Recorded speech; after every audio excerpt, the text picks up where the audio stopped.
एक त्रिपुर नगर नाम का गांव हुआ करता था, जहां अब कुछ ही दिन बचे थे दिवाली आने को।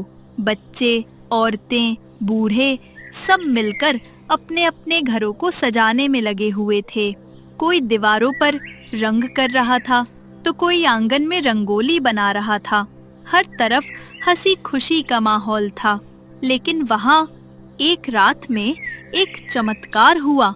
सुबह जब सारा गांव जागा तो उन्होंने देखा कि गांव के बीचों बीच, जहां कल तक खाली जमीन थी, वहां अब एक नई मिठाई की दुकान खड़ी थी। बोर्ड पर लिखा था, कल्लू स्वीट्स, शुद्धता हमारी पहचान। गांव वाले उस दुकान के चारों तरफ इकट्ठा हो गए। हर कोई हैरान था और लोग सोचने लगे, आखिर ये दुकान रातों रात कैसे बन गई। तभी उनमें से गांव वाला बोला, अरे भाई, कल तो यहाँ खाली जमीन हुआ करती थी। ना तो रात में कोई आवाज आई और ना ही कोई मजदूर दिखा। फिर ये दुकान ऐसे कब बन गई? अरे रहने भी दे भाई, देख ना, दिवाली भी तो आ रही है, भगवान का चमत्कार होगा। अब देखो, अपने गांव में भी एक और मिठाई की दुकान खुल गई। सब लोग हंसने लगे। लेकिन वहां पर एक बूढ़ा आदमी, जिसका नाम दादू रामलाल था, जो गांव का सबसे बुजुर्ग आदमी था, वो चुपचाप उस दुकान को देखता रहा। अरे बाबा, तुम ऐसे चुपचाप क्यों खड़े हो? कुछ तो बोलो ना। देखो ना, हमारे गांव में नई दुकान खुली है, मिठाई की खुशबू चारों तरफ फैल रही है। खुशबू नहीं बेटा, ये तो सड़न की महक है, जो अभी किसी को समझ नहीं आ रही। आपका मतलब क्या है बाबा? ये सब बोलकर बाबा वहाँ से चले जाता है। वही सभी लोग मिठाई की दुकान देखते हैं और वही दूसरी और एक पेड़ के पीछे छिपकर गंगू सेठ अपने नौकर टिल्लू के साथ ये सब देख रहा होता है। देख रहे हो सेठ जी, ये लोगों को ये तो ऐसे खुश हो रहे जैसे यहाँ कोई और मिठाई की दुकान ना हो। आपकी भी तो यहाँ मिठाई की दुकान है। हाँ, देख रहा हूँ टिल्लू, उस मिठाई की दुकान को और इन लोगों के खुश चेहरे को भी सबको देख लूंगा। अगले दिन वो लल्लू मिठाई वाला दुकान पर होता है और वो बड़ा ही मीठी बात करता है और सभी लोगों को बुलाता है। आओ बच्चों, आज पहली मिठाई मुफ्त में मिलेगी। सारे बच्चे और गांव के लोग लल्लू की मिठाई खाते हैं और बोलते हैं, अरे वाह, क्या मिठाई है, वाह, मजा आ गया। पर भैया, आज तो फ्री है, पर आगे ये किस दाम में मिठाई बेचोगे? अरे भाई, अब आप लोग अपने हो, सिर्फ 100 रुपए किलो कोई भी मिठाई, बस। क्या बात है, बस इतनी सस्ती? तुम मजाक तो नहीं कर रहे हो? अब भाई, आपसे क्या मजाक। सभी लोग ये सुनकर खुश हो जाते हैं और सभी लोग अगले दिन लल्लू से मिठाई खरीदते हैं। सभी वो मिठाई लेके अपने अपने घर ले जाते हैं। अरे सुनती हो, देखो, मैं मिठाई बच्चों के लिए लाया हूँ। ओंकार की पत्नी और उसके बच्चे आते हैं और सब ये देखकर खुश होते हैं और सभी मिलकर मिठाई खाते हैं। वही दूसरी और गंगू सेठ लल्लू के पास जाता है। आइए सेठ जी, आइए। आइए आइए, छोड़, तू मुझे ये बता, तू इतनी सस्ती मिठाई कैसे बेच रहा है? अरे सेठ जी, मैं तो बस सेवा करने आया हूँ। जानता हूँ तेरी सेवा। तू नकली मिठाई बेचता है। ये देख, तेरी ही दुकान मैंने कल छानबीन की। मुझे ये जहरीला रंग मिला जो तू अपनी मिठाइयों में मिलाता है। मैं तेरा ये सारा काला सच पूरे गांव वालों को बताऊंगा। ये सब सुनकर लल्लू घबरा जाता और गंगू सेठ वहाँ से जा रहा होता है। तभी पीछे से लल्लू उसके पीठ में चाकू घोंप देता है और बोलता है, तू मेरा काला सच जब बताएगा, जब जिंदा बचेगा। लल्लू गंगू सेठ की लाश को नदी में फेंक देता है और वही गांव वाले नदी में पानी भरने जाते हैं और देखते हैं गंगू सेठ लाश वो पड़ी है और सभी लोग वो खड़े होते और बोलते हैं, ये तो हमारे गंगू सेठ है, पर इन्हें किसने मारा? पता नहीं ओंकार भाई, आखिर ये किसने किया?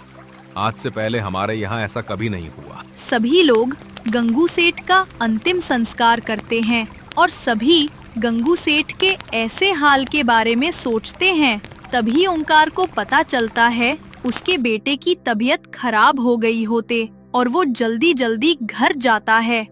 क्या इसे पता नहीं, स्कूल से आया बोल रहा था पेट में दर्द है और बहुत तेज बुखार भी है। डॉक्टर ने क्या कहा? डॉक्टर ने बताया ये सब बाहर के खाने से हुआ है, पर कल से इसने सिर्फ मिठाई खाई थी। कुछ दिन बीतते हैं और उसी मिठाई के कारण बच्चे धीरे धीरे कमजोर पड़ने लगते हैं। गांव में डर का माहौल छा जाता है। वही उसी गांव में एक शहर ईमानदार और निडर पुलिस वाला था। इंस्पेक्टर अरविंद चौहान आता है, जो गांव गंगू सेठ के हत्या के बारे में पूछता है और लोग बोलते, पता नहीं साहब, गंगू सेठ हमें पानी में मरे मिले थे। हमने उनकी ना कभी लड़ाई सुनी और आज देखो इनका ये हाल। उनकी लाश की रिपोर्ट में उन्हें किसी धारदार हथियार से मारा गया था।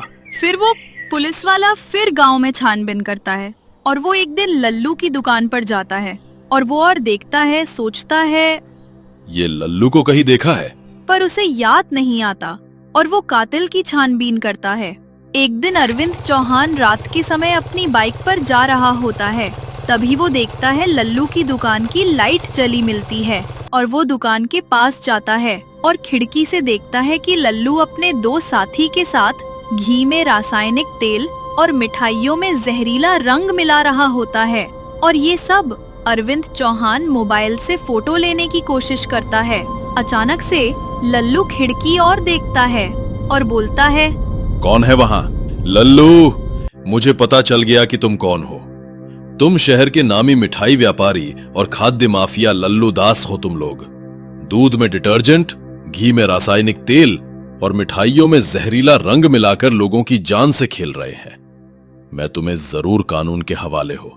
लल्लू ये सब देख लेता है और बोलता है, कानून के हवाले जब करोगे, जब यहां से बचोगे, मैं तुम्हें भी गंगू सेठ की तरह मार दूंगा। गंगू सेठ को लल्लू ने मारा, ये जानकर अरविंद चौहान चौंकता है। तभी माफिया के आदमियों ने अरविंद निर्दयता से हत्या कर दी और उसकी लाश एक सुनसान इलाके में फेंक दी। और उन सबके जाने के बाद अरविंद चौहान की लाश से उसकी आत्मा एक काले साये में बाहर आती है और जोर जोर से बोलता है, मैं कसम खाता हूं, आज के बाद लल्लू दास जैसे खाद्य माफिया को मैं जिंदा नहीं छोड़ूंगा। अरविंद चौहान की मौत वाली रात से ही अजीब घटनाएं होने लगीं। लल्लू दास के जो भी मिठाई के ट्रक आते वो खुद ब खुद पलट जाते। कभी किसी जहरीली मिठाई के गोदाम में आग लग जाती और ये सब देखकर लल्लू दास अपने ही लोगों पैर शक करके उन्हें मारता। तुम सब मेरे किसी दुश्मन से मिले हो? बताओ, तुम लोग कितने में बीके हो? अरे नहीं बॉस, हम आपको कोई धोखा नहीं दे रहे, बल्कि हम तो ये बताना चाहते थे कि हम जब भी ट्रक लेके जाते वो अपने आप पलट जाते। तुमने क्या मिलावटी मिठाई खाई है जो मेरे सामने ऐसी बकवास कर रहे हो? तभी अचानक एक आवाज आती है, कैसे हो लल्लू दास? कौन है वहां? क्या तुम मेरी आवाज नहीं जानते? लल्लू दास अपनी बंदूक बाहर निकलता है और बोलता, कौन है? मेरे सामने आ। तभी बिजली कड़कती है और सामने अरविंद चौहान की आत्मा होती है।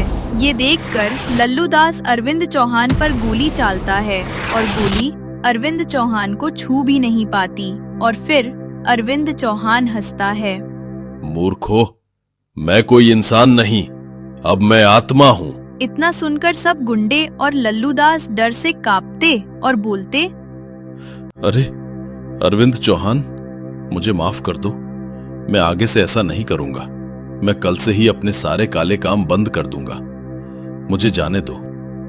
तुम और तुम्हारे सभी साथी झूठे और मक्कार है। मुझे तुम लोगों पर बिल्कुल भरोसा नहीं। अरविंद चौहान इतना बोलता और सभी को हवा में उड़ाकर जमीन पर पटक पटक कर मार देता है। और तब से गांव के लोग कहते हैं, जहां अन्याय होता है वहां एक सायरन बजता है। वो किसी गाड़ी का नहीं, भूतिया पुलिस वाले का होता है।